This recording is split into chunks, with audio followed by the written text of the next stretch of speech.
দর্শকবৃন্দ, এটি মহাখালী আমতলী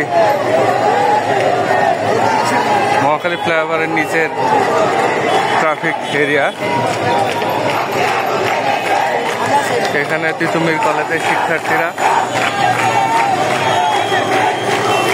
স্লোগানে অত্র এলাকা মুখরিত করে রেখেছে এবং তারা তিতুমির কলেজ একটি পূর্ণাঙ্গ বিশ্ববিদ্যালয়ে রূপান্তরের দাবিতে তিতুমির ঐক্য এর ব্যানারে আন্দোলন করছে।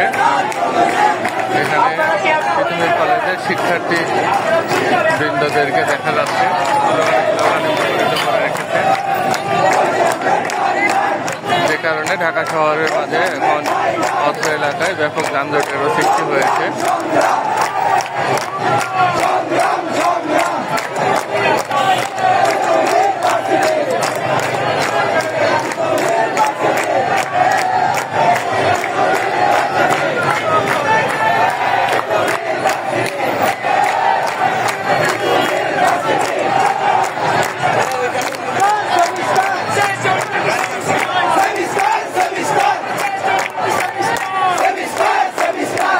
স্লোগান দিতে দেখা যাচ্ছে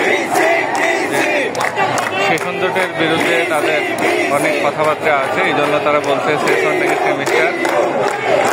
এছাড়াও তারা বিভিন্নভাবে দাবি জানাচ্ছে যে তারা তিতুমির কলেজকে তিতুমির বিশ্ববিদ্যালয় হিসেবে দেখতে চায়, এর বিকল্প তারা দেখতে চায় না। আর তারা দীর্ঘদিন ধরে আন্দোলন সংগ্রাম করে আসছে, যে কারণে তারা আজ